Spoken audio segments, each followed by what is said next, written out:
بسم الله الرحمن الرحيم. ألف لام ميم.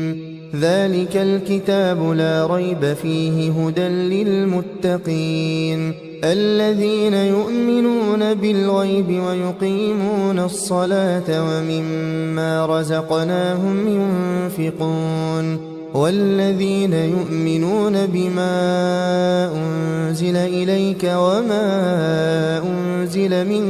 قبلك وبالآخرة هم يوقنون أولئك على هدى من ربهم وأولئك هم المفلحون. إن الذين كفروا سواء عليهم أأنذرتهم أم لم تنذرهم لا يؤمنون. ختم الله على قلوبهم وعلى سمعهم وعلى أبصارهم غشاوة ولهم عذاب عظيم. ومن الناس من يقول آمنا بالله وباليوم الآخر وما هم بمؤمنين يخادعون الله والذين آمنوا وما يخدعون إلا أنفسهم وما يشعرون. في قلوبهم مرض فزادهم الله مرضا ولهم عذاب أليم بما كانوا يكذبون. وإذا قيل لهم لا تفسدوا في الأرض قالوا إنما نحن مصلحون ألا إنهم هم المفسدون ولكن لا يشعرون. وإذا قيل لهم آمنوا كما آمن الناس قالوا أنؤمن كما آمن السفهاء ألا إنهم هم السفهاء ولكن لا يعلمون. وإذا لقوا الذين آمنوا قالوا آمنا وإذا خلوا إلى شياطينهم قالوا إنا معكم إنما نحن مستهزئون. الله يستهزئ بهم ويمدهم في طغيانهم يعمهون. أولئك الذين اشتروا الضلالة بالهدى فما ربحت تجارتهم وما كانوا مهتدين. مثلهم كمثل الذي استوقد نارا فلما أضاءت ما حوله ذهب الله بنورهم وتركهم في ظلمات لا يبصرون. صم بكم عمي فهم لا يرجعون. أو كصيب من السماء فيه ظلمات ورعد وبرق يجعلون أصابعهم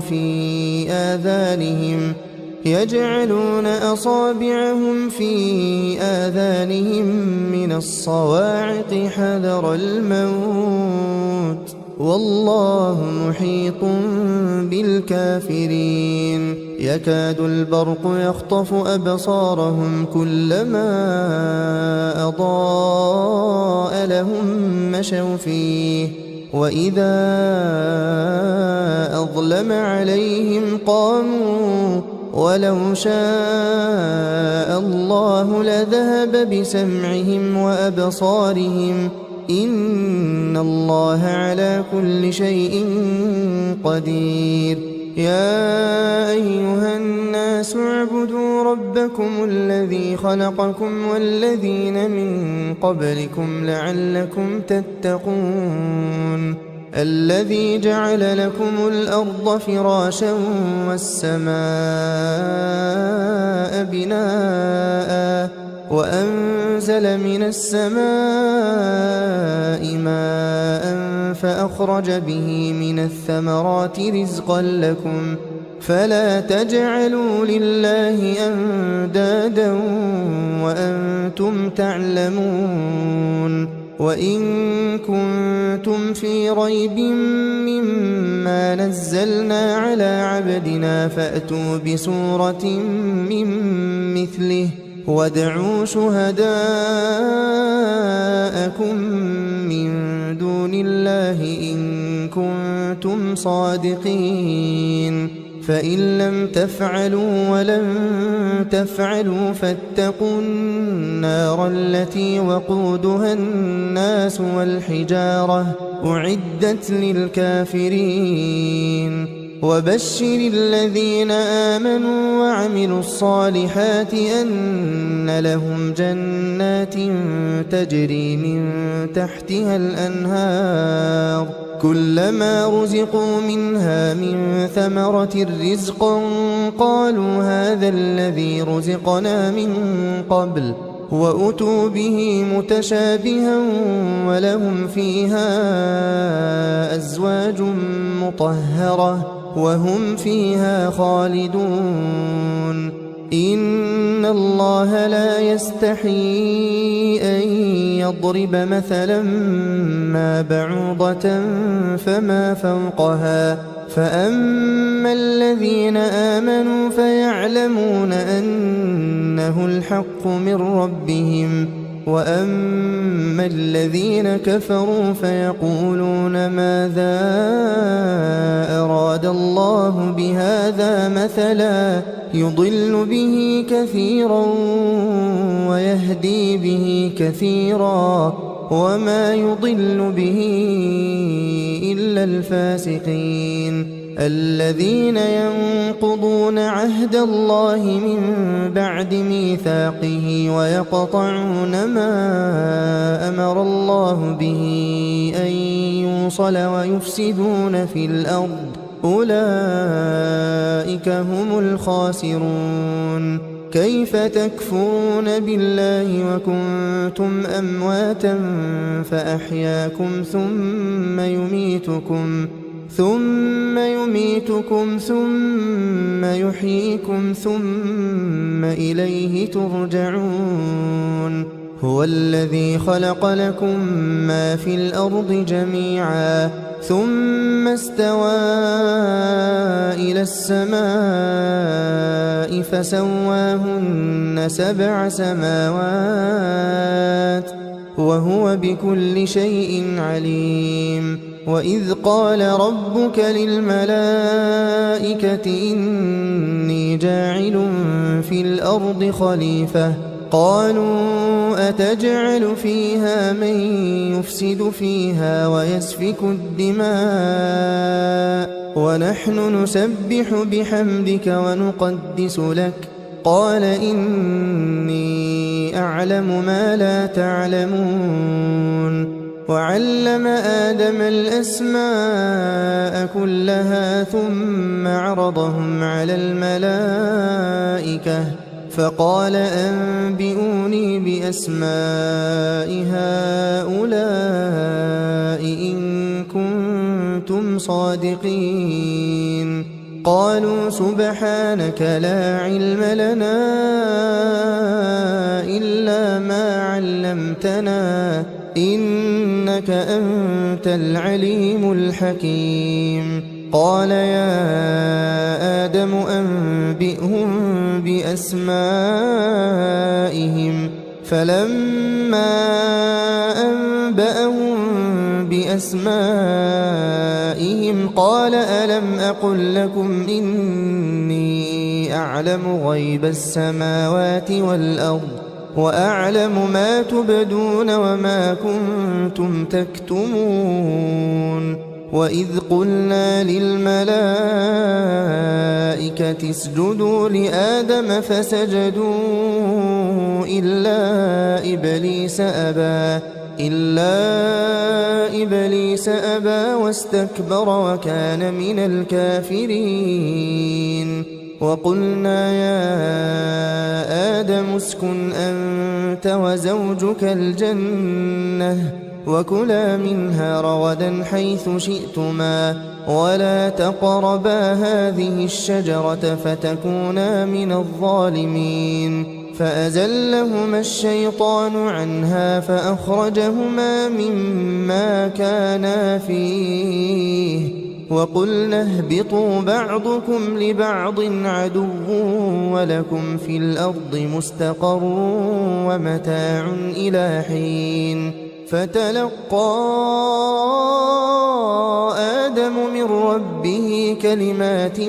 فتاب عليه إنه هو التواب الرحيم قلنا اهبطوا منها جميعا فإما يأتينكم مني هدى فمن تبع هداي فلا خوف عليهم ولا هم يحزنون والذين كفروا وكذبوا بآياتنا أولئك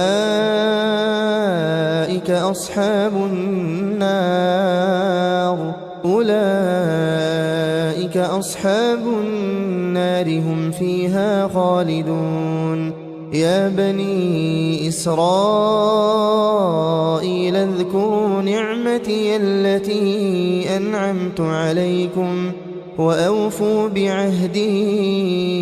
أوف بعهدكم وإياي فارهبون وآمنوا بما أنزلت مصدقا لما معكم ولا تكونوا أول كافر به ولا تشتروا بآياتي ثمنا قليلا وإياي فاتقون ولا تلبسوا الحق بالباطل وتكتموا الحق وأنتم تعلمون وأقيموا الصلاة وآتوا الزكاة واركعوا مع الراكعين أتأمرون الناس بالبر وتنسون أنفسكم وأنتم تتلون الكتاب أفلا تعقلون واستعينوا بالصبر والصلاة وإنها لكبيرة إلا على الخاشعين الذين يظنون أنهم ملاقو ربهم وأنهم إليه راجعون يا بني إسرائيل اذكروا نعمتي التي أنعمت عليكم وأني فضلتكم على العالمين واتقوا يوما لا تجزي نفس عن نفس شيئا ولا يقبل منها شفاعة ولا يؤخذ منها عدل ولا هم ينصرون وإذ نجيناكم من آل فرعون يسومونكم سوء العذاب يذبحون أبناءكم ويستحيون نساءكم وفي ذلكم بلاء من ربكم عظيم وإذ فرقنا بكم البحر فأنجيناكم وأغرقنا آل فرعون وأنتم تنظرون وإذ واعدنا موسى 40 ليلة ثم اتخذتم العجل من بعده وأنتم ظالمون ثم عفونا عنكم من بعد ذلك لعلكم تشكرون وإذ آتينا موسى الكتاب والفرقان لعلكم تهتدون وإذ قال موسى لقومه يا قوم إنكم ظلمتم أنفسكم باتخاذكم العجل فتوبوا إلى بارئكم فاقتلوا أنفسكم ذلكم خير لكم عند بارئكم فتاب عليكم إنه هو التواب الرحيم وإذ قلتم يا موسى لن نؤمن لك حتى نرى الله جهرة فأخذتكم الصاعقة وأنتم تنظرون ثم بعثناكم من بعد موتكم لعلكم تشكرون وظللنا عليكم الغمام وأنزلنا عليكم المن والسلوى كلوا من طيبات ما رزقناكم وما ظلمونا ولكن كانوا أنفسهم يظلمون وإذ قلنا ادخلوا هذه القرية فكلوا منها حيث شئتم رغدا وادخلوا الباب سجدا وقولوا حطة نغفر لكم خطاياكم وسنزيد المحسنين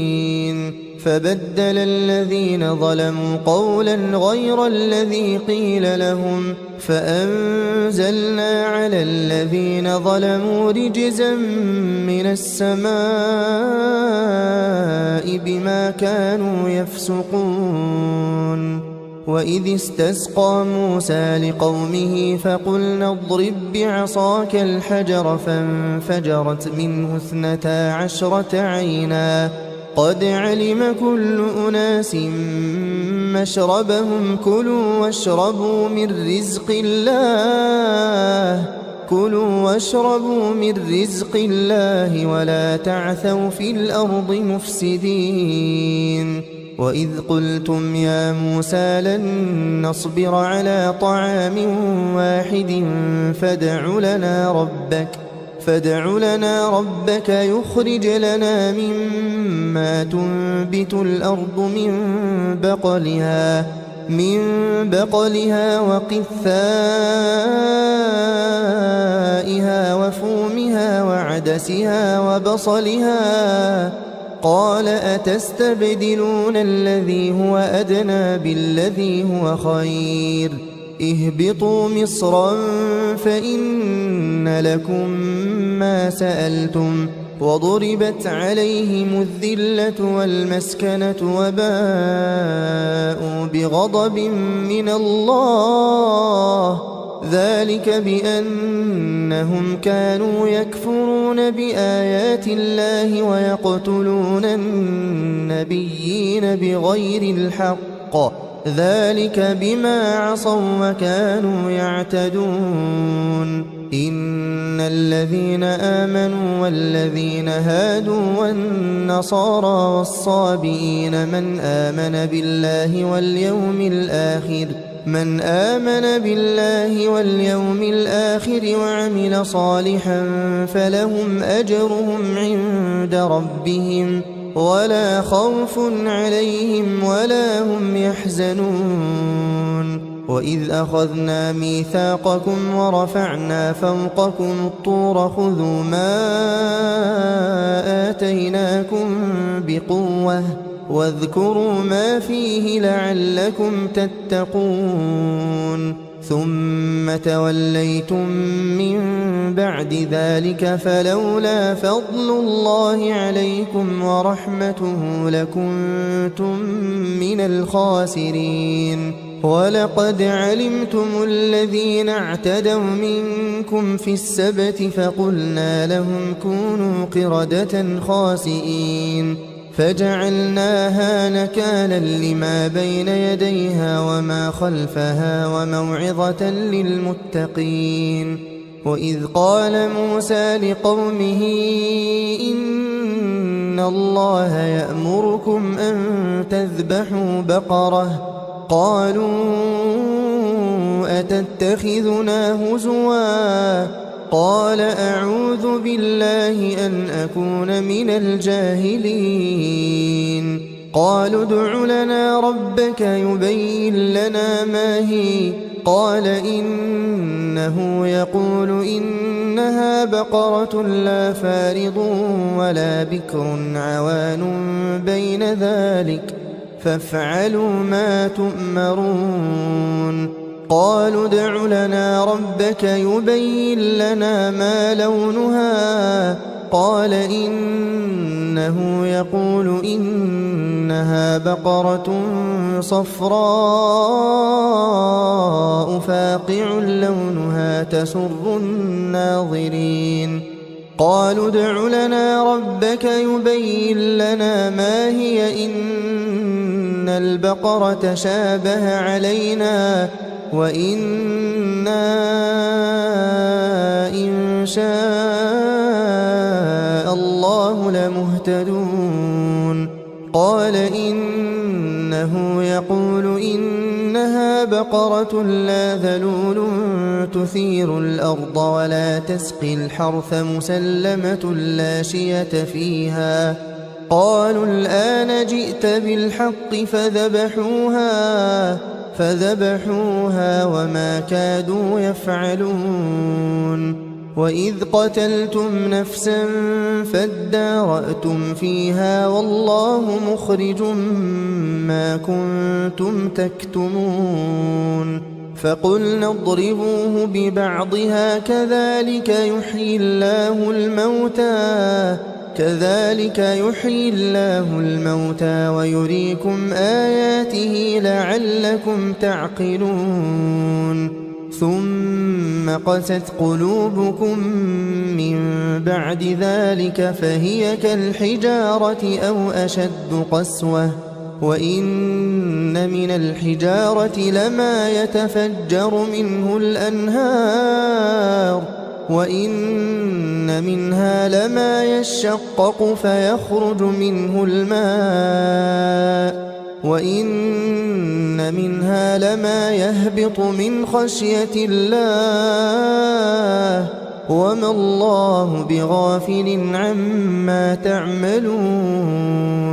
أفتطمعون أن يؤمنوا لكم وقد كان فريق منهم يسمعون كلام الله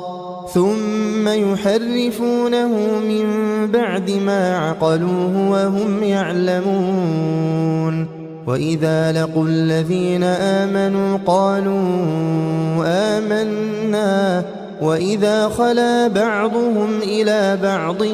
قالوا أتحدثونهم بما فتح الله عليكم ليحاجوكم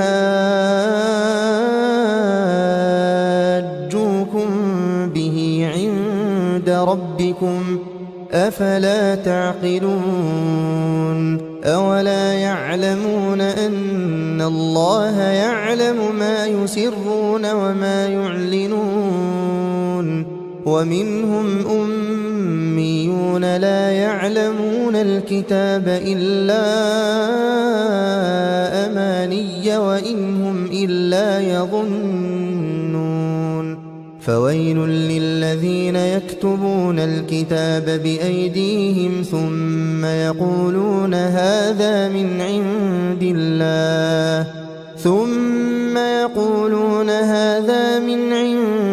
الله ليشتروا به ثمنا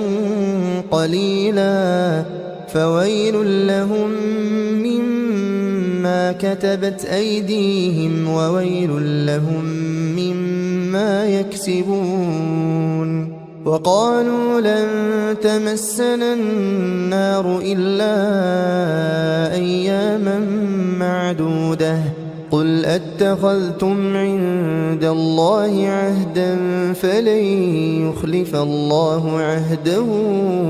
أم تقولون على الله ما لا تعلمون بلى من كسب سيئة وأحاطت به خطيئته فأولئك أصحاب النار هم فيها خالدون والذين آمنوا وعملوا الصالحات أولئك أصحاب الجنة هم فيها خالدون. وإذ أخذنا ميثاق بني إسرائيل لا تعبدون إلا الله وبالوالدين إحسانا وذي القربى واليتامى والمساكين وقولوا للناس حسنا وأقيموا الصلاة وآتوا الزكاة ثم توليتم إلا قليلا منكم وأنتم معرضون. وإذ أخذنا ميثاقكم لا تسفكون دماءكم ولا تخرجون أنفسكم من دياركم ثم أقررتم وأنتم تشهدون ثم أنتم هؤلاء تقتلون أنفسكم وتخرجون فريقا منكم من ديارهم تظاهرون عليهم بالإثم والعدوان وإن يأتوكم أسارى تفادوهم وهو محرم عليكم إخراجهم أفتؤمنون ببعض الكتاب وتكفرون ببعض فما جزاء من يفعل ذلك منكم إلا خزي في الحياة الدنيا ويوم القيامة يردون إلى أشد العذاب وما الله بغافل عما تعملون. أولئك الذين اشتروا الحياة الدنيا بالآخرة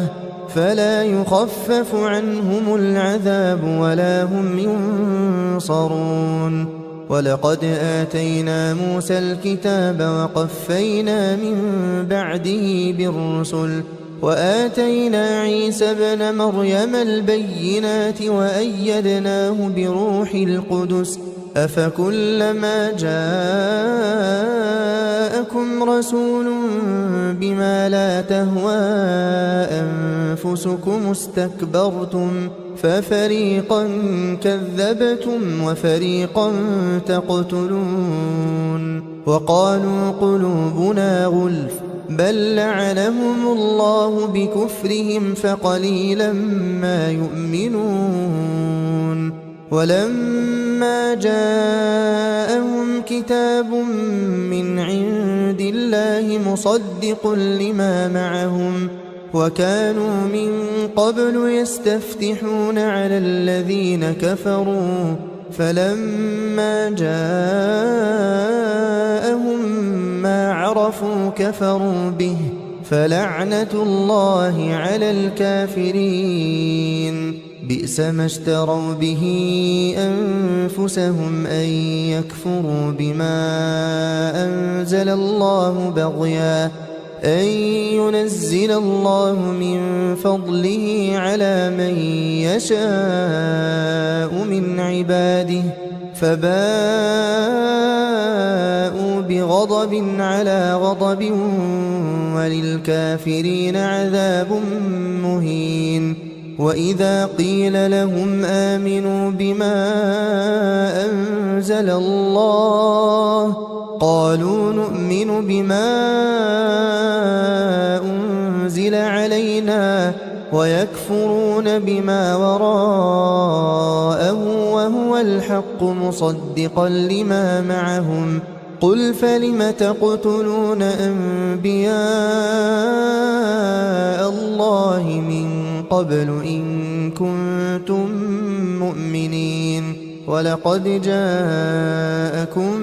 موسى بالبينات ثم اتخذتم العجل من بعده وأنتم ظالمون. وإذ أخذنا ميثاقكم ورفعنا فوقكم الطور خذوا ما آتيناكم بقوة واسمعوا قالوا سمعنا وعصينا وأشربوا في قلوبهم العجل بكفرهم قل بئس ما يأمركم به إيمانكم إن كنتم مؤمنين قل إن كانت لكم الدار الآخرة عند الله خالصة من دون الناس فتمنوا الموت إن كنتم صادقين ولن يتمنوه أبدا بما قدمت أيديهم والله عليم بالظالمين ولتجدنهم أحرص الناس على حياة ومن الذين أشركوا يود أحدهم لو يعمر 1000 سنة وما هو بمزحزحه من العذاب أن يعمر والله بصير بما يعملون قل من كان عدوا لجبريل فإنه نزله على قلبك بإذن الله مصدقا لما بين يديه وهدى وبشرى للمؤمنين من كان عدوا لله وملائكته ورسله وجبريل وميكال فإن الله عدو للكافرين ولقد أنزلنا إليك آيات بينات وما يكفر بها إلا الفاسقون أوكلما عاهدوا عهدا نبذه فريق منهم بل أكثرهم لا يؤمنون ولما جاءهم رسول من عند الله مصدق لما معهم نبذ فريق من الذين أوتوا الكتاب كتاب الله وراء ظهورهم نبذ فريق من الذين أوتوا الكتاب كتاب الله وراء ظهورهم كأنهم لا يعلمون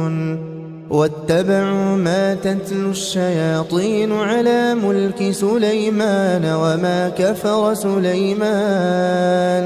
وما كفر سليمان ولكن الشياطين كفروا يعلمون الناس السحر وما أنزل على الملكين ببابل هاروت وماروت وما يعلمان من أحد حتى يقولا إنما نحن فتنة فلا تكفر فيتعلمون منهما ما يفرقون به بين المرء وزوجه وما هم بضارين به من أحد إلا بإذن الله ويتعلمون ما يضرهم ولا ينفعهم ولقد علموا لمن اشتراه ما له في الآخرة من خلاق ولبئس ما شروا به أنفسهم لو كانوا يعلمون ولو أنهم آمنوا واتقوا لمثوبة من عند الله خير لو كانوا يعلمون يا أيها الذين آمنوا لا تقولوا راعنا وقولوا انظرنا واسمعوا وللكافرين عذاب أليم ما يود الذين كفروا من أهل الكتاب ولا المشركين أن ينزل عليكم من خير من ربكم والله يختص برحمته من يشاء والله ذو الفضل العظيم ما ننسخ من آية أو ننسها نأت بخير منها أو مثلها ألم تعلم أن الله على كل شيء قدير ألم تعلم أن الله له ملك السماوات والأرض وما لكم من دون الله من ولي ولا نصير أم تريدون أن تسألوا رسولكم كما سئل موسى من قبل ومن يتبدل الكفر بالإيمان فقد ضل سواء السبيل ود كثير من أهل الكتاب لو يردونكم من بعد إيمانكم كفارا حسدا من عند أنفسهم من بعد ما تبين لهم الحق فاعفوا واصفحوا حتى يأتي الله بأمره إن الله على كل شيء قدير وأقيموا الصلاة وآتوا الزكاة وما تقدموا لأنفسكم من خير تجدوه عند الله إن الله بما تعملون بصير وقالوا لن يدخل الجنة إلا من كان هودا أو نصارى تلك أمانيهم قل هاتوا برهانكم إن كنتم صادقين بلى من أسلم وجهه لله وهو محسن فله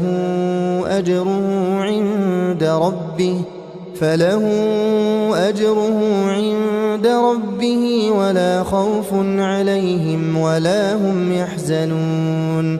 وقالت اليهود ليست النصارى على شيء وقالت النصارى ليست اليهود على شيء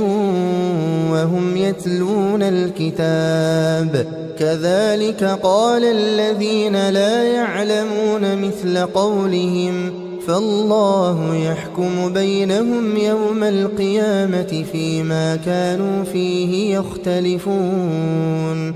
ومن أظلم ممن منع مساجد الله أن يذكر فيها اسمه وسعى في خرابها أولئك ما كان لهم أن يدخلوها إلا خائفين لهم في الدنيا خزي ولهم في الآخرة عذاب عظيم ولله المشرق والمغرب فأينما تولوا فثم وجه الله إن الله واسع عليم وقالوا اتخذ الله ولدا سبحانه بل له ما في السماوات والأرض كل له قانتون بديع السماوات والأرض وإذا قضى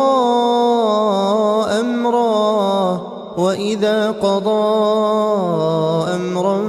فإنما يقول له كن فيكون وقال الذين لا يعلمون لولا يكلمنا الله أو تأتينا آية كذلك قال الذين من قبلهم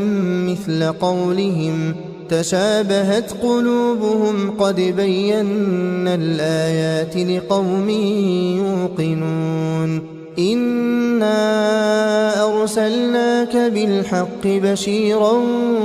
ونذيرا ولا تسأل عن أصحاب الجحيم ولن ترضى عنك اليهود ولا النصارى حتى تتبع ملتهم قل إن هدى الله هو الهدى ولئن اتبعت أهواءهم بعد الذي جاءك من العلم ما لك من الله من ولي ولا نصير الذين آتيناهم الكتاب يتلونه حق تلاوته أولئك يؤمنون به ومن يكفر به فأولئك هم الخاسرون يا بني إسرائيل اذكروا نعمتي التي أنعمت عليكم وأني فضلتكم على العالمين واتقوا يوما لا تجزي نفس عن نفس شيئا ولا يقبل منها عدل ولا تنفعها شفاعة ولا هم ينصرون وإذ ابتلى إبراهيم ربه بكلمات فأتمهن قال إني جاعلك للناس إماما قال ومن ذريتي قال لا ينال عهد الظالمين وإذ جعلنا البيت مثابة للناس وأمنا واتخذوا من مقام إبراهيم مصلى وعهدنا إلى إبراهيم وإسماعيل أن طهرا بيتي للطائفين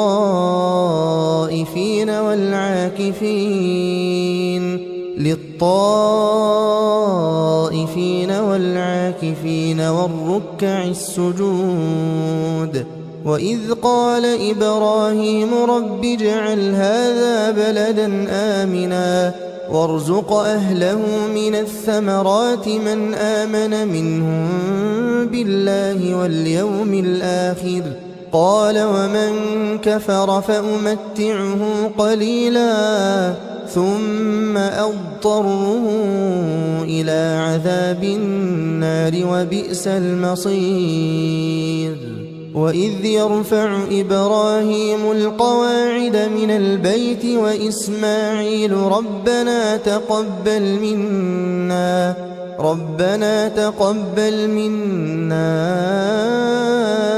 إنك أنت السميع العليم ربنا واجعلنا مسلمين لك ومن ذريتنا أمة مسلمة لك وأرنا مناسكنا وتب علينا إنك أنت التواب الرحيم ربنا وابعث فيهم رسولا منهم يتلو عليهم آياتك ويعلمهم الكتاب والحكمة ويزكيهم إنك أنت العزيز الحكيم ومن يرغب عن ملة إبراهيم إلا من سفه نفسه ولقد اصطفيناه في الدنيا وإنه في الآخرة لمن الصالحين إذ قال له ربه أسلم قال أسلمت لرب العالمين ووصى بها إبراهيم بنيه ويعقوب يا بني إن الله اصطفى لكم الدين فلا تموتن إلا وأنتم مسلمون أم كنتم شهداء إذ حضر يعقوب الموت إذ قال لبنيه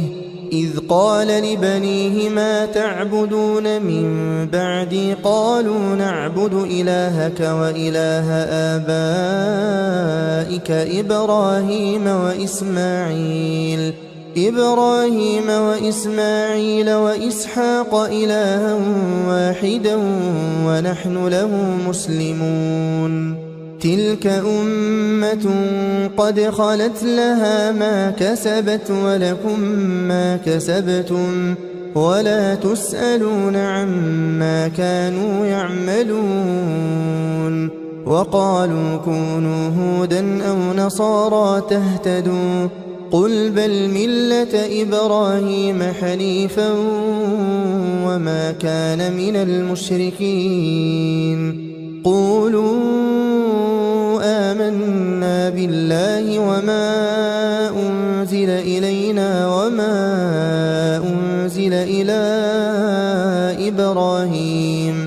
وما أنزل إلى إبراهيم وإسماعيل وإسحاق ويعقوب والأسباط وما أوتي موسى وعيسى وما أوتي النبيون من ربهم لا نفرق بين أحد منهم ونحن له مسلمون فإن آمنوا بمثل ما آمنتم به فقد اهتدوا وإن تولوا فإنما هم في شقاق فسيكفيكهم الله وهو السميع العليم صبغة الله ومن أحسن من الله صبغة ونحن له عابدون قل أتحاجوننا في الله وهو ربنا وربكم ولنا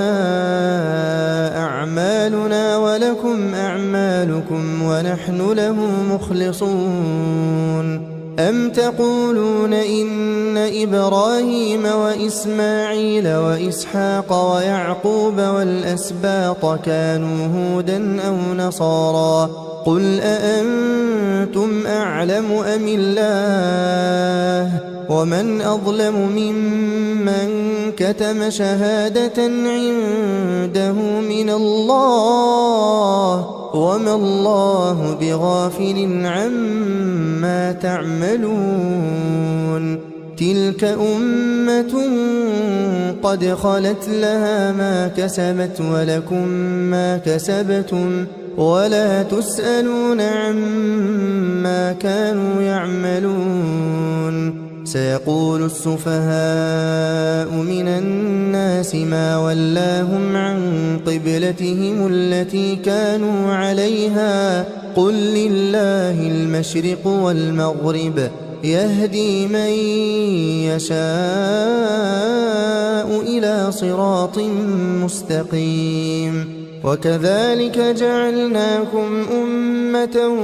وسطا لتكونوا شهداء على الناس ويكون الرسول عليكم شهيدا وما جعلنا القبلة التي كنت عليها إلا لنعلم من يتبع الرسول ممن ينقلب على عقبيه وإن كانت لكبيرة إلا على الذين هدى الله وما كان الله ليضيع إيمانكم إن الله بالناس لرؤوف رحيم قد نرى تقلب وجهك في السماء فلنولينك قبلة ترضاها فول وجهك شطر المسجد الحرام وحيث ما كنتم فولوا وجوهكم شطره وإن الذين أوتوا الكتاب ليعلمون أنه الحق من ربهم وما الله بغافل عما يعملون ولئن أتيت الذين أوتوا الكتاب بكل آية ما تبعوا قبلتك وما أنت بتابع قبلتهم وما بعضهم بتابع قبلة بعض ولئن اتبعت أهواءهم من بعد ما جاءك من العلم إنك إذا لمن الظالمين الذين آتيناهم الكتاب يعرفونه كما يعرفون أبناءهم وإن فريقا منهم ليكتمون الحق وهم يعلمون الحق من ربك فلا تكونن من الممترين ولكل وجهة هو موليها فاستبقوا الخيرات أينما تكونوا يأت بكم الله جميعا إن الله على كل شيء قدير ومن حيث خرجت فول وجهك شطر المسجد الحرام وإنه للحق من ربك وما الله بغافل عما تعملون ومن حيث خرجت فول وجهك شطر المسجد الحرام وحيث ما كنتم فولوا وجوهكم شطره لئلا يكون للناس عليكم حجة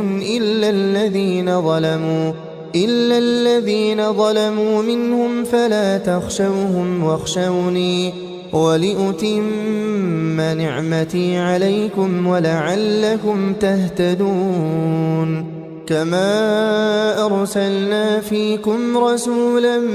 منكم يتلو عليكم آياتنا ويزكيكم ويعلمكم الكتاب والحكمة ويعلمكم ما لم تكونوا تعلمون فاذكروني أذكركم واشكروا لي ولا تكفرون يا أيها الذين آمنوا استعينوا بالصبر والصلاة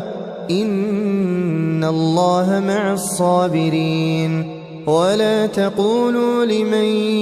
يقتل في سبيل الله أموات بل أحياء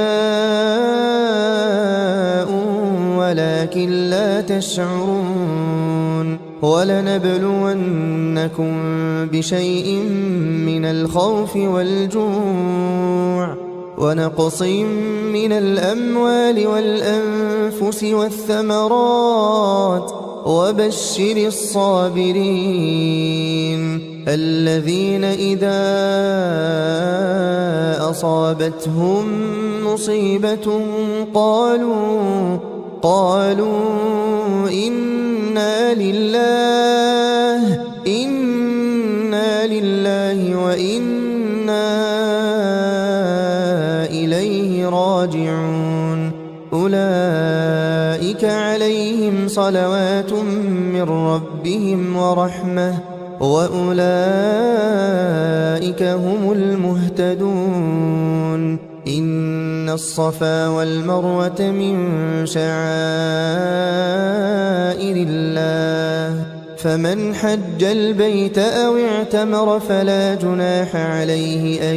يطوف بهما ومن تطوع خيرا فإن الله شاكر عليم إن الذين يكتمون ما أنزلنا من البينات والهدى من بعد ما بيناه للناس في الكتاب أولئك يلعنهم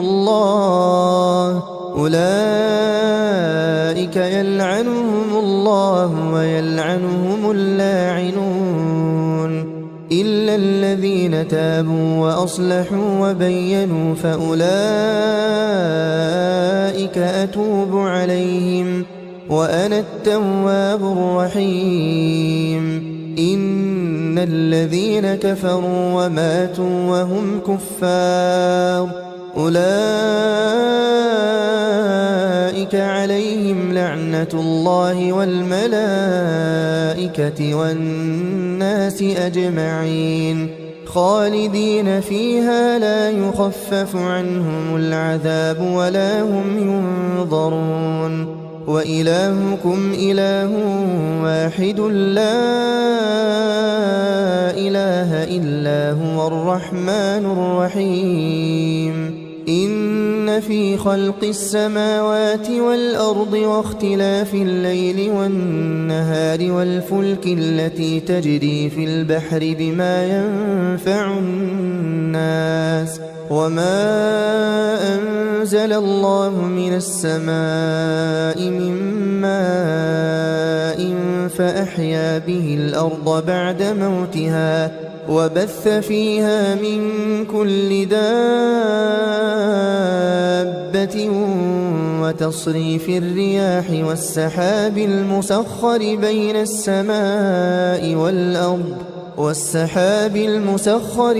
السماء والأرض لآيات لقوم يعقلون ومن الناس من يتخذ من دون الله أندادا يحبونهم كحب الله والذين آمنوا أشد حبا لله ولو يرى الذين ظلموا إذ يرون العذاب أن القوة لله جميعا وأن الله شديد العذاب إذ تبرأ الذين اتبعوا من الذين اتبعوا ورأوا العذاب وتقطعت بهم الأسباب وقال الذين اتبعوا لو أن لنا كرة فنتبرأ منهم كما تبرأوا منا كذلك يريهم الله أعمالهم حسرات عليهم وما هم بخارجين من النار يا أيها الناس كلوا مما في الأرض حلالا طيبا ولا تتبعوا خطوات الشيطان إنه لكم عدو مبين إنما يأمركم بالسوء والفحشاء وأن تقولوا على الله ما لا تعلمون وإذا قيل لهم اتبعوا ما أنزل الله قالوا بل نتبع ما ألفينا عليه آباءنا أولو كان آباؤهم لا يعقلون شيئا ولا يهتدون ومثل الذين كفروا كمثل الذي ينعق بما لا يسمع إلا دعاء ونداء صم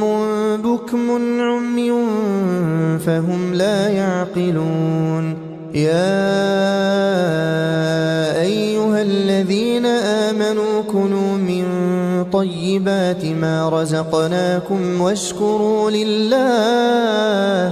واشكروا لله إن كنتم إياه تعبدون إنما حرم عليكم الميتة والدم ولحم الخنزير وما أهل به لغير الله فمن اضطر غير باغ ولا عاد فلا إثم عليه إن الله غفور رحيم إن الذين يكتمون ما أنزل الله من الكتاب ويشترون به ثمنا قليلا أولئك ما يأكلون في بطونهم إلا النار ولا يكلمهم الله يوم القيامة ولا يزكيهم ولهم عذاب أليم أولئك الذين اشتروا الضلالة بالهدى والعذاب بالمغفرة فما أصبرهم على النار ذلك بأن الله نزل الكتاب بالحق وإن الذين اختلفوا في الكتاب لفي شقاق بعيد ليس البر أن تولوا وجوهكم قبل المشرق والمغرب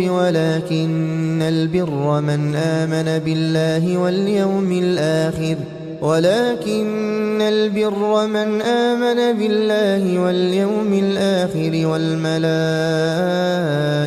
والكتاب والنبيين وآتى المال على حبه ذوي القربى واليتامى والمساكين وابن السبيل والسائلين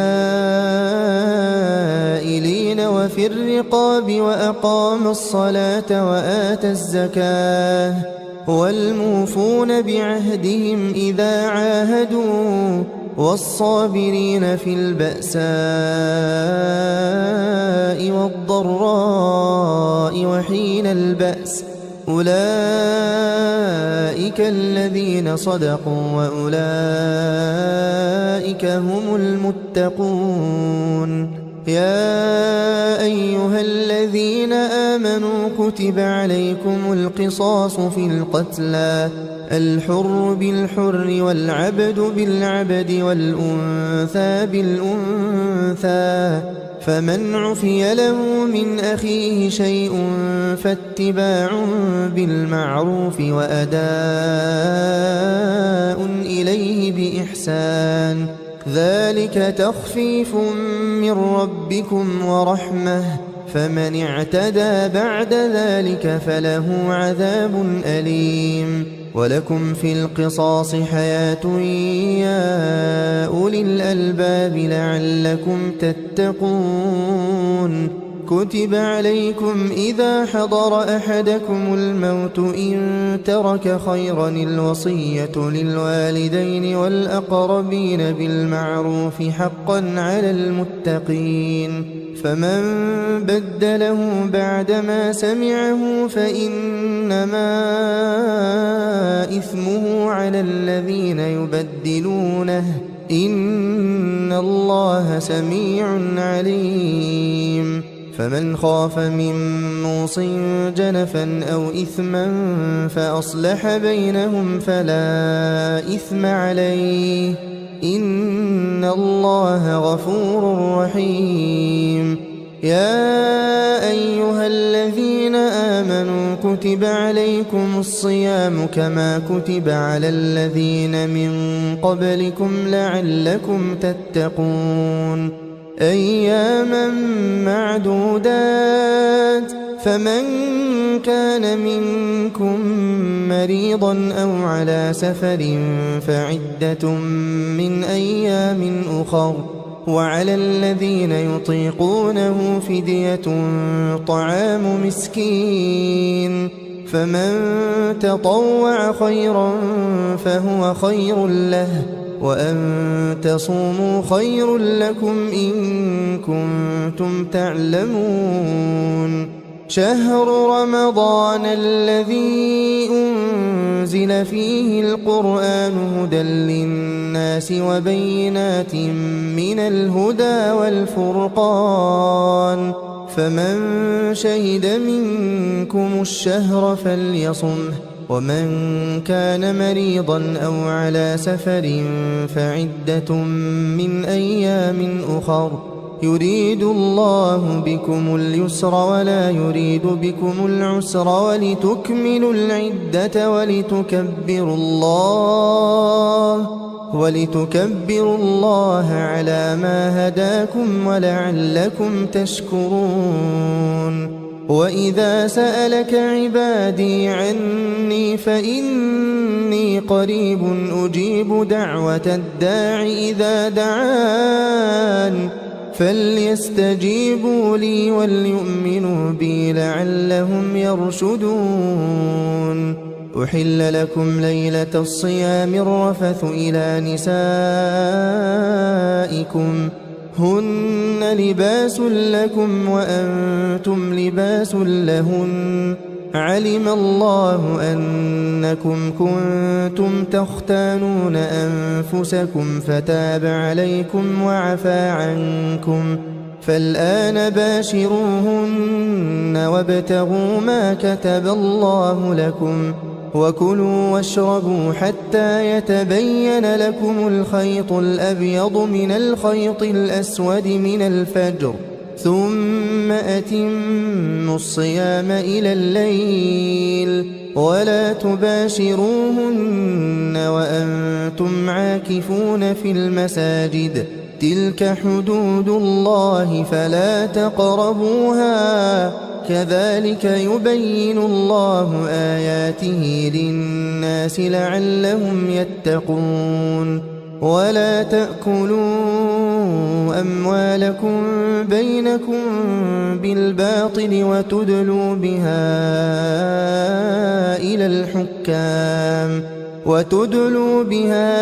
إلى الحكام لتأكلوا فريقا من أموال الناس بالإثم وأنتم تعلمون يسألونك عن الأهلة قل هي مواقيت للناس والحج وليس البر بأن تأتوا البيوت من ظهورها ولكن البر من اتقى وأتوا البيوت من أبوابها واتقوا الله لعلكم تفلحون وقاتلوا في سبيل الله الذين يقاتلونكم ولا تعتدوا إن الله لا يحب المعتدين واقتلوهم حيث ثقفتموهم وأخرجوهم من حيث أخرجوكم والفتنة أشد من القتل ولا تقاتلوهم عند المسجد الحرام حتى يقاتلوكم فيه فإن قاتلوكم فاقتلوهم كذلك جزاء الكافرين فإن انتهوا فإن الله غفور رحيم وقاتلوهم حتى لا تكون فتنة ويكون الدين لله فإن انتهوا فلا عدوان إلا على الظالمين الشهر الحرام بالشهر الحرام والحرمات قصاص فمن اعتدى عليكم فاعتدوا عليه بمثل ما اعتدى عليكم واتقوا الله واعلموا أن الله مع المتقين وأنفقوا في سبيل الله ولا تلقوا بأيديكم إلى التهلكة وأحسنوا إن الله يحب المحسنين وأتموا الحج والعمرة لله فإن أحصرتم فما استيسر من الهدي ولا تحلقوا رؤوسكم حتى يبلغ الهدي محله فمن كان منكم مريضا أو به أذى من رأسه ففدية من صيام أو صدقة أو نسك فإذا أمنتم فمن تمتع بالعمرة إلى الحج فما استيسر من الهدي فمن لم يجد فصيام 3 أيام في الحج و7 إذا رجعتم تلك 10 كاملة ذلك لمن لم يكن أهله حاضر المسجد الحرام واتقوا الله واعلموا أن الله شديد العقاب الحج أشهر معلومات فمن فرض فيهن الحج فلا رفث ولا فسوق ولا جدال في الحج وما تفعلوا من خير يعلمه الله وتزودوا فإن خير الزاد التقوى واتقون يا أولي الألباب. ليس عليكم جناح أن تبتغوا فضلا من ربكم، فإذا أفضتم من عرفات فاذكروا الله عند المشعر الحرام، واذكروه كما هداكم وإن كنتم من قبله لمن الضالين.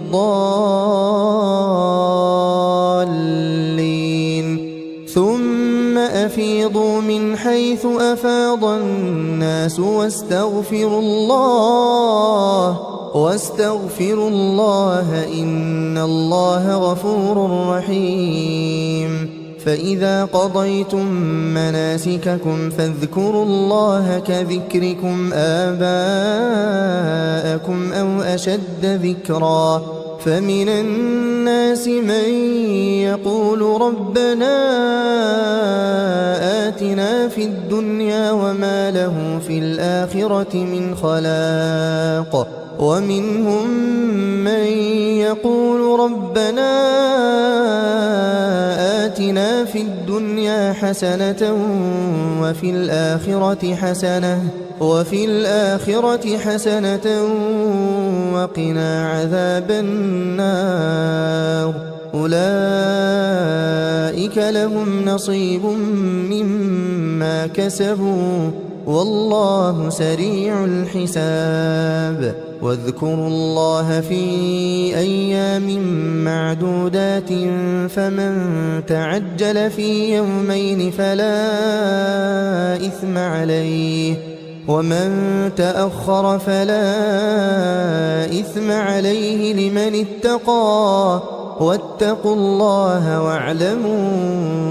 أنكم إليه تحشرون. ومن الناس من يعجبك قوله في الحياة الدنيا ويشهد الله على ما في قلبه وهو ألد الخصام. وإذا تولى سعى في الأرض ليفسد فيها ويهلك الحرث والنسل والله لا يحب الفساد.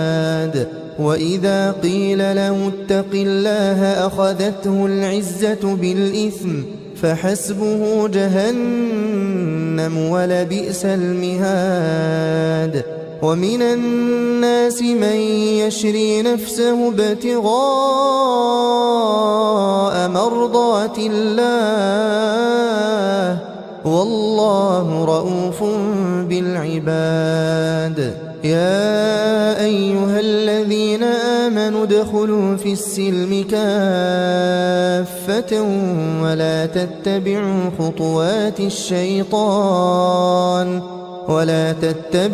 خطوات الشيطان إنه لكم عدو مبين. فإن زللتم من بعد ما جاءتكم البينات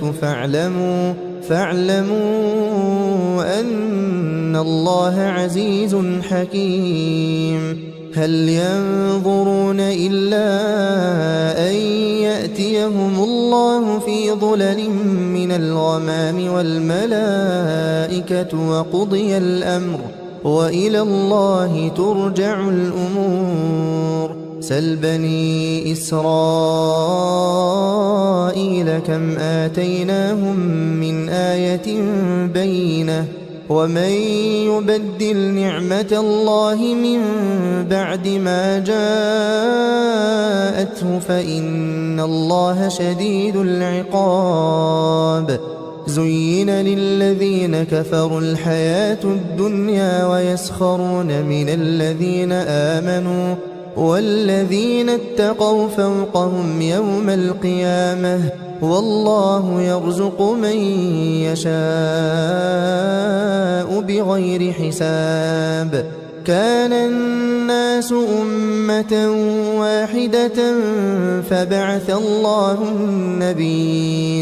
فبعث الله النبيين مبشرين ومنذرين وأنزل معهم الكتاب بالحق وأنزل معهم الكتاب بالحق ليحكم بين الناس فيما اختلفوا فيه وما اختلف فيه إلا الذين أوتوه من بعد ما جاءتهم البينات بغيا بينهم فهدى الله الذين آمنوا لما اختلفوا فيه من الحق بإذنه والله يهدي من يشاء إلى صراط مستقيم. أم حسبتم أن تدخلوا الجنة ولما يأتكم مثل الذين خلوا من قبلكم مستهم البأساء والضراء وزلزلوا حتى يقول الرسول والذين آمنوا معه متى نصر الله ألا إن نصر الله قريب. يسألونك ماذا ينفقون قل ما أنفقتم من خير فللوالدين والأقربين واليتامى والمساكين وابن السبيل وما تفعلوا من خير فإن الله به عليم. كتب عليكم القتال وهو كره لكم وعسى أن تكرهوا شيئا وهو خير لكم وعسى أن تحبوا شيئا وهو شر لكم والله يعلم وأنتم لا تعلمون. يسألونك عن الشهر الحرام قتال فيه قل قتال فيه كبير وصد عن سبيل الله وكفر به والمسجد الحرام وإخراج أهله منه أكبر عند الله والفتنة أكبر من القتل ولا يزالون يقاتلونكم حتى يردوكم عن دينكم إن استطاعوا ومن يرتدد منكم عن دينه فيمت وهو كافر فأولئك حبطت أعمالهم في الدنيا والآخرة وأولئك أصحاب النار هم فيها خالدون. إن الذين آمنوا والذين هاجروا وجاهدوا في سبيل الله أولئك يرجون رحمة الله والله غفور رحيم. يسألونك عن الخمر والميسر قل فيهما إثم كبير ومنافع للناس وإثمهما أكبر من نفعهما ويسألونك ماذا ينفقون قل العفو كذلك يبين الله لكم الآيات لعلكم تتفكرون في الدنيا والآخرة. ويسألونك عن اليتامى قل إصلاح لهم خير وإن تخالطوهم فإخوانكم والله يعلم المفسد من المصلح ولو شاء الله لأعنتكم إن الله عزيز حكيم. ولا تنكحوا المشركات حتى يؤمن ولأمة مؤمنة خير من مشركة ولو أعجبتكم ولا تنكحوا المشركين حتى يؤمنوا ولعبد مؤمن خير من مشرك ولو أعجبكم أولئك يدعون إلى النار والله يدعو إلى الجنة والمغفرة بإذنه ويبين آياته للناس لعلهم يتذكرون. ويسألونك عن المحيض قل هو أذى فاعتزلوا النساء في المحيض ولا تقربوهن حتى يطهرن فإذا تطهرن فأتوهن من حيث أمركم الله إن الله يحب التوابين ويحب المتطهرين نساؤكم حرث لكم فأتوا حرثكم أنى شئتم وقدموا لأنفسكم واتقوا الله واعلموا أنكم ملاقوه وبشر المؤمنين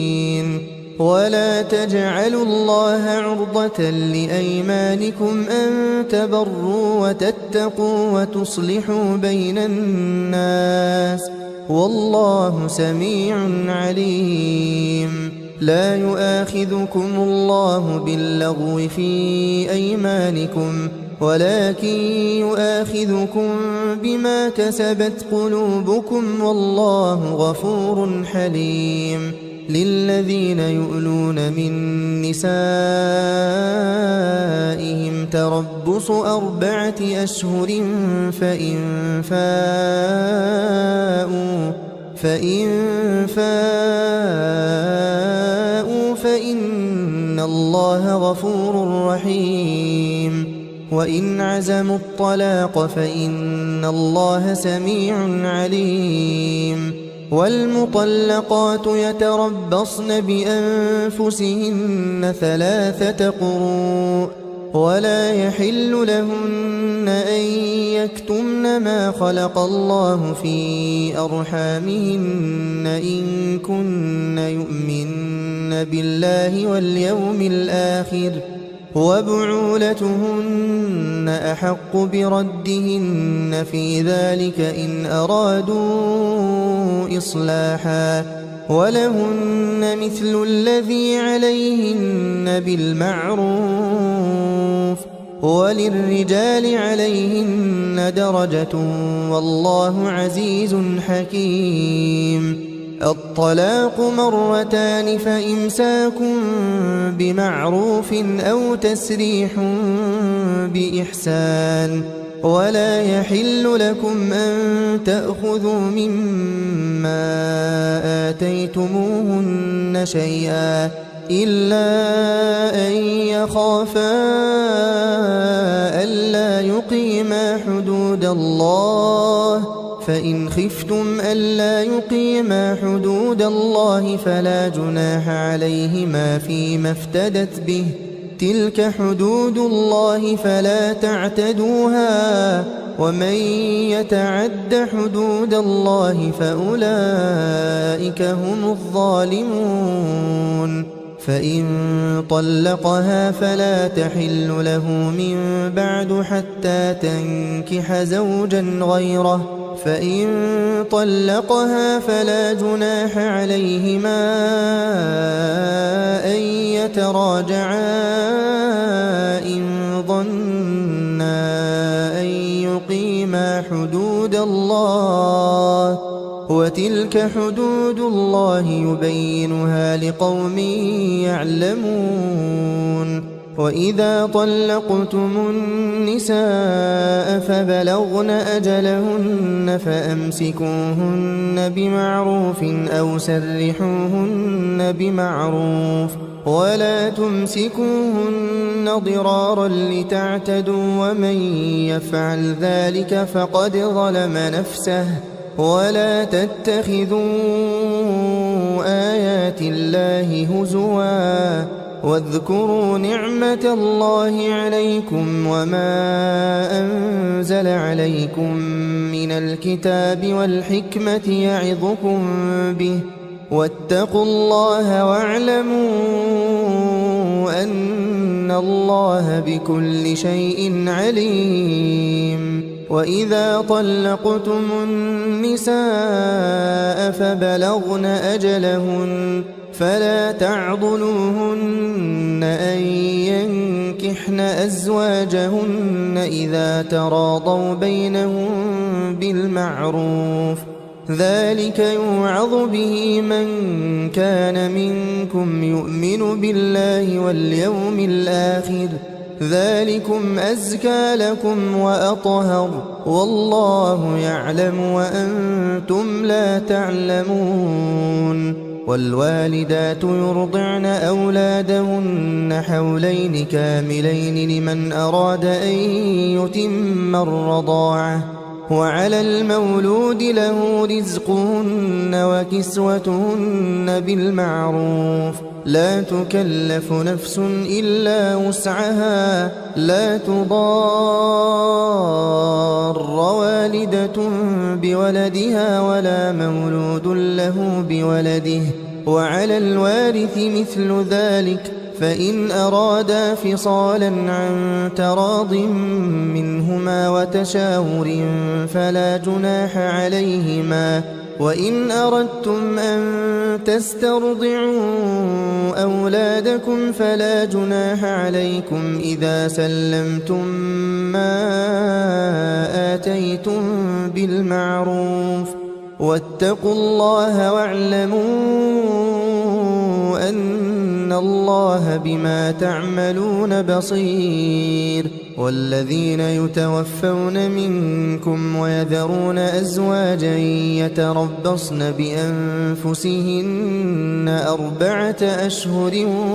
وعشرا، فإذا بلغن أجلهن فلا جناح عليكم فيما فعلن في أنفسهن بالمعروف، والله بما تعملون خبير. ولا جناح عليكم فيما عرضتم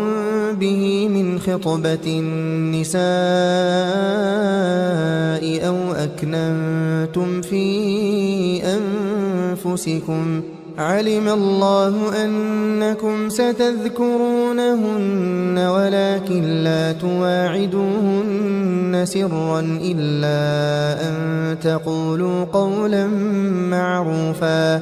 ولا تعزموا عقدة النكاح حتى يبلغ الكتاب أجله، واعلموا أن الله يعلم ما في أنفسكم فاحذروه، واعلموا أن الله غفور حليم. لا جناح عليكم إن طلقتم النساء ما لم تمسوهن أو تفرضوا لهن فريضة، ومتعوهن على الموسع قدره وعلى المقتر قدره متاعا بالمعروف حقا على المحسنين. وإن طلقتموهن من قبل أن تمسوهن وقد فرضتم لهن فريضة فنصف ما فرضتم إلا أن يعفون أو يعفو الذي بيده عقدة النكاح، وأن تعفوا أقرب للتقوى، ولا تنسوا الفضل بينكم، إن الله بما تعملون بصير. حافظوا على الصلوات والصلاة الوسطى وقوموا لله قانتين، فإن خفتم فرجالا أو ركبانا، فإذا أمنتم فاذكروا الله كما علمكم ما لم تكونوا تعلمون. والذين يتوفون منكم ويذرون أزواجا وصية لأزواجهم متاعا إلى الحول غير إخراج،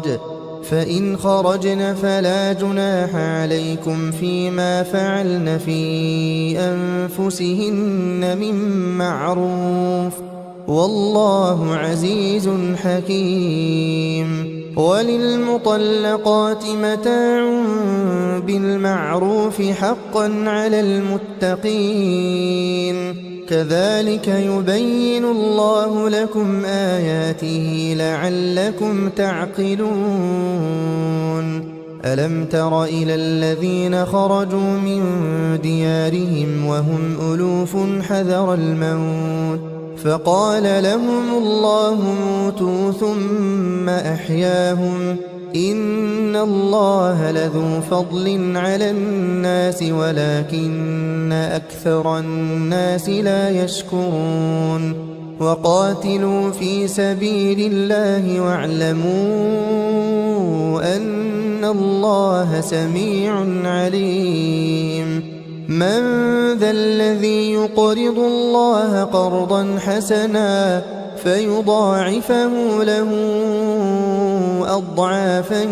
كثيرة والله يقبض ويبسط وإليه ترجعون ألم تر إلى الملأ من بني إسرائيل من بعد موسى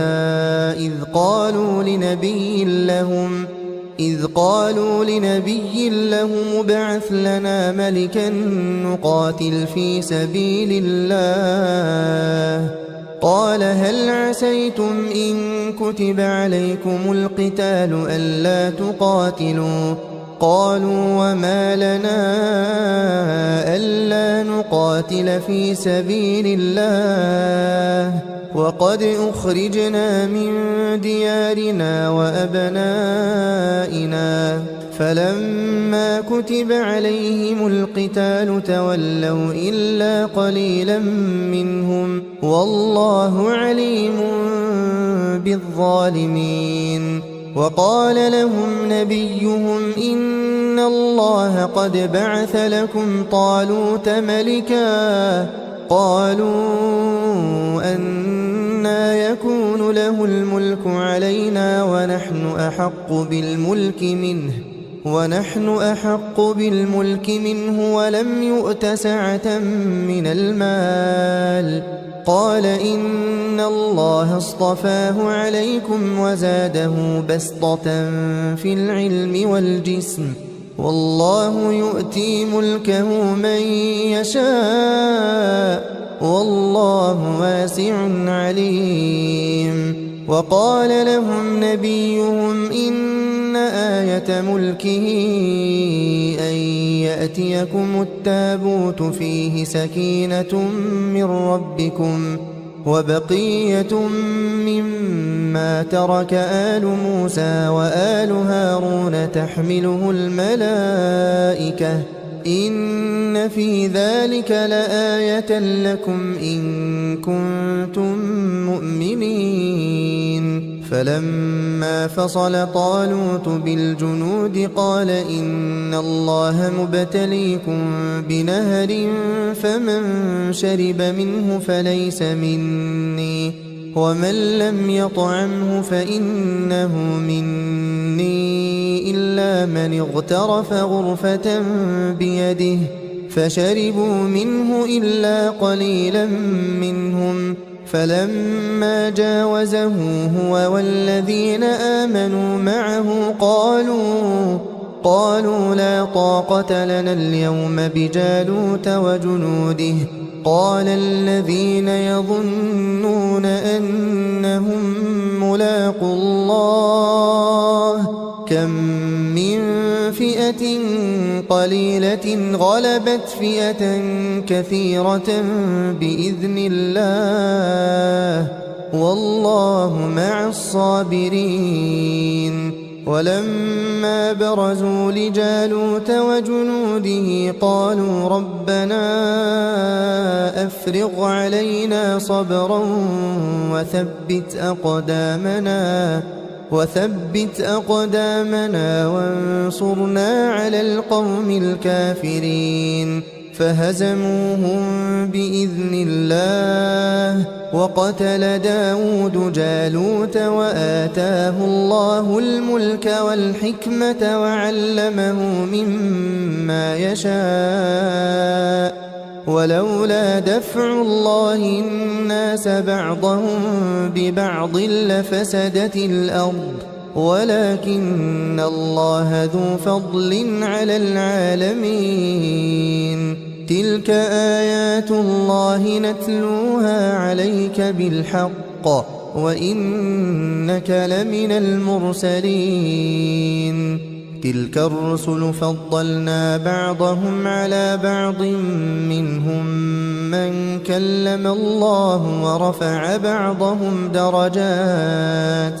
وآتينا عيسى ابن مريم البينات وأيدناه بروح القدس ولو شاء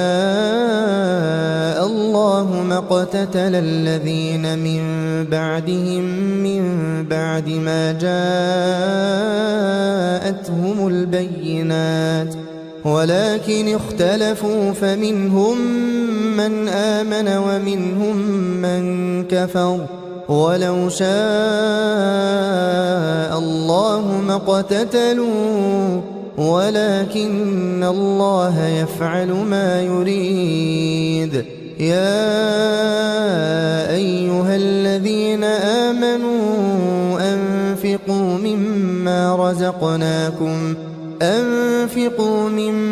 رزقناكم من قبل أن يأتي يوم لا بيع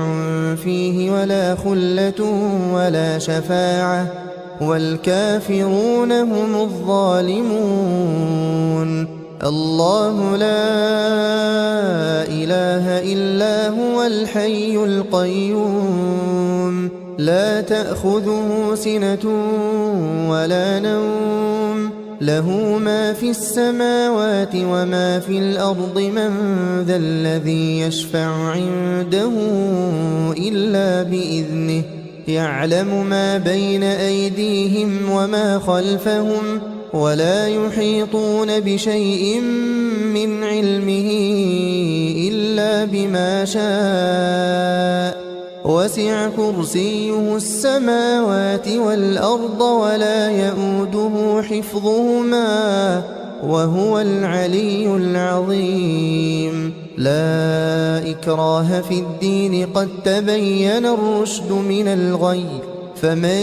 يكفر بالطاغوت ويؤمن بالله فقد استمسك بالعروة الوثقى لا انفصام لها والله سميع عليم الله ولي الذين آمنوا يخرجهم من الظلمات إلى النور والذين كفروا أولياؤهم الطاغوت يخرجونهم من النور إلى الظلمات أولئك أصحاب النار هم فيها خالدون ألم تر إلى الذي حاج إبراهيم في ربه أن آتاه الله الملك إذ قال إبراهيم ربي الذي يحيي ويميت قال أنا أحيي وأميت قال إبراهيم فإن الله يأتي بالشمس من المشرق فأت بها من المغرب فبهت الذي كفر والله لا يهدي القوم الظالمين أو كالذي مر على قرية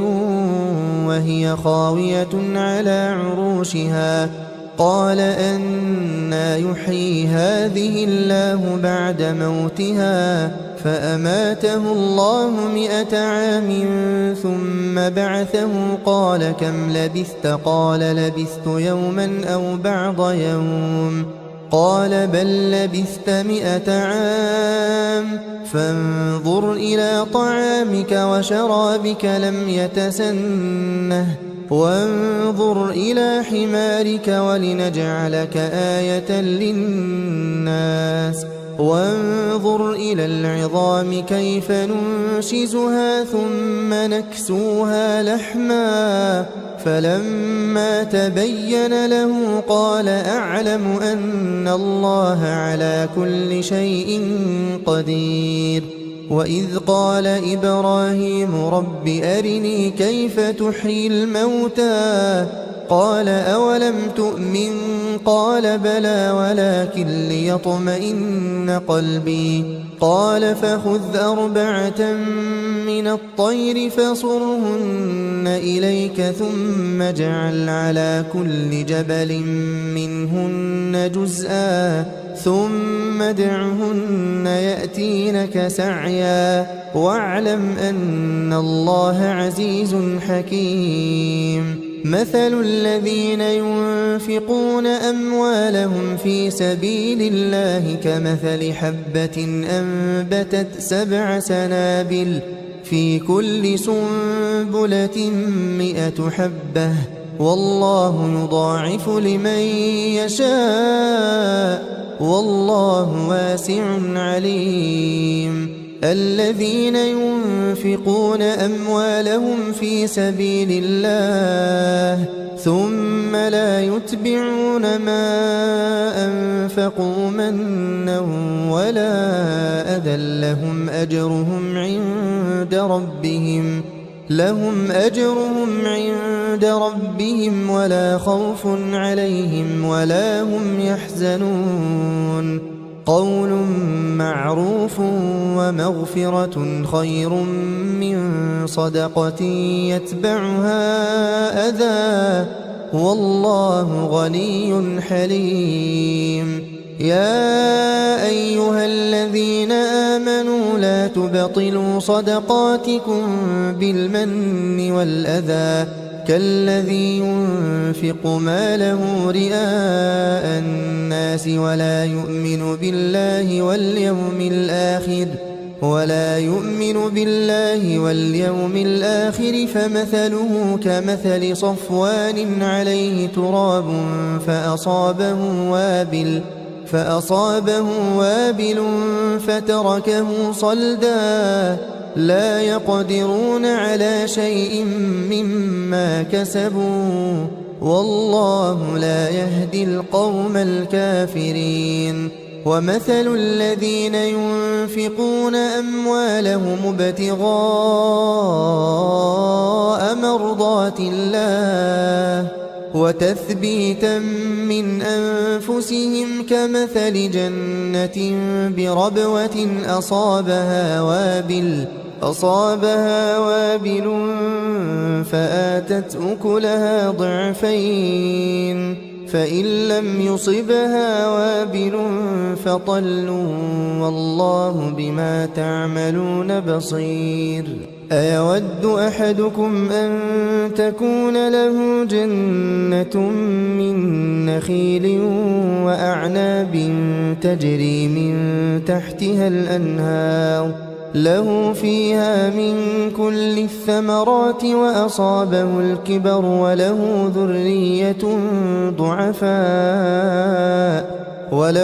ذرية ضعفاء فأصابها إعصار فيه نار فاحترقت كذلك يبين الله لكم الآيات لعلكم تتفكرون يا أيها الذين آمنوا أنفقوا من طيبات ما كسبتم ومما أخرجنا لكم من الأرض ولا تيمموا الخبيث منه تنفقون ولستم بآخذيه إلا أن تغمضوا فيه واعلموا أن الله غني حميد الشيطان يعدكم الفقر ويأمركم بالفحشاء والله يعدكم مغفرة منه وفضلا والله واسع عليم يؤتي الحكمة من يشاء ومن يؤت الحكمة فقد أوتي خيرا كثيرا وما يذكر إلا أولو الألباب وما أنفقتم من نفقة أو نذرتم من نذر فإن الله يعلمه وما للظالمين من أنصار إن تبدوا الصدقات فنعما هي وإن تخفوها وتؤتوها الفقراء فهو خير لكم ويكفر عنكم من سيئاتكم والله بما تعملون خبير ليس عليك هداهم ولكن الله يهدي من يشاء وما تنفقوا من خير فلأنفسكم وما تنفقون إلا ابتغاء وجه الله وما تنفقوا من خير يوفى إليكم وأنتم لا تظلمون للفقراء الذين أحصروا في سبيل الله لا يستطيعون ضربا في الأرض يحسبهم الجاهل أغنياء من التعفف تعرفهم بسيماهم لا يسألون الناس إلحافا وما تنفقوا من خير فإن الله به عليم الذين ينفقون أموالهم بالليل والنهار سرا وعلانية فلهم أجرهم عند ربهم ولا خوف عليهم ولا هم يحزنون الذين يأكلون الربا لا يقومون إلا كما يقوم الذي يتخبطه الشيطان من المس ذلك بأنهم قالوا إنما البيع مثل الربا وأحل الله البيع وحرم الربا فمن جاءه موعظة من ربه فانتهى فله ما سلف وأمره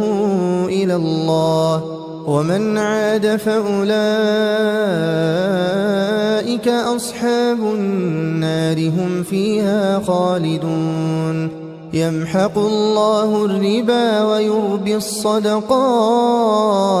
والله لا يحب كل كفار أثيم إن الذين آمنوا وعملوا الصالحات وأقاموا الصلاة وآتوا الزكاة لهم أجرهم عند ربهم ولا خوف عليهم ولا هم يحزنون يا أيها الذين آمنوا اتقوا الله وذروا ما بقي من الربا إن كنتم مؤمنين فإن لم تفعلوا فأذنوا بحرب من الله ورسوله وإن تبتم فلكم رؤوس أموالكم لا تظلمون ولا تظلمون وإن كان ذو عسرة فنظرة إلى ميسرة وأن تصدقوا خير لكم إن كنتم تعلمون واتقوا يوما ترجعون فيه إلى الله ثم توفى كل نفس ما كسبت وهم لا يظلمون يا أيها الذين آمنوا إذا تداينتم بدين إلى أجل مسمى فاكتبوه وليكتب بينكم كاتب بالعدل ولا يأب كاتب أن يكتب كما علمه الله فليكتب وليملل الذي عليه الحق وليتق الله ربه ولا يبخس منه شيئا فإن كان الذي عليه الحق سفيها أو ضعيفا أو لا يستطيع أن يمل هو فليملل وليه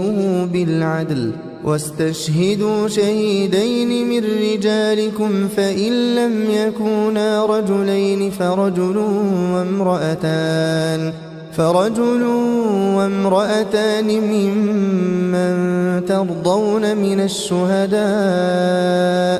أن تضل إحداهما فتذكر إحداهما الأخرى ولا يأبى الشهداء إذا ما دعوا ولا تسأموا أن تكتبوه صغيرا أو كبيرا إلى أجله ذلكم أقسط عند الله وأقوم للشهادة وأدنى ألا ترتابوا إلا أن تكون تجارة حاضرة تديرونها بينكم فليس عليكم جناح ألا تكتبوها وأشهدوا إذا تبايعتم ولا يضار كاتب ولا شهيد وإن تفعلوا فإنه فسوق بكم واتقوا الله ويعلمكم الله والله بكل شيء عليم وإن كنتم على سفر ولم تجدوا كاتبا فرهان مقبوضة فإن أمن بعضكم بعضا فليؤدي الذي اؤتمن أمانته وليتق الله ربه ولا تكتموا الشهادة ومن يكتمها فإنه آثم قلبه والله بما تعملون عليم لله ما في السماوات وما في الأرض وإن تبدوا ما في أنفسكم أو تخفوه يحاسبكم به الله فيغفر لمن يشاء ويعذب من يشاء والله على كل شيء قدير آمن الرسول بما أنزل إليه من ربه والمؤمنون كل آمن بالله وملائكته وكتبه ورسله لا نفرق بين أحد من رسله وقالوا سمعنا وأطعنا غفرانك ربنا وإليك المصير لا يكلف الله نفسا إلا وسعها لها ما كسبت وعليها ما اكتسبت ربنا لا تؤاخذنا إن نسينا أو أخطأنا ربنا ولا تحمل علينا إصرا كما حملته على الذين من قبلنا ربنا ولا تحملنا ما لا طاقة لنا به واعف عنا واغفر لنا وارحمنا أنت مولانا فانصرنا على القوم الكافرين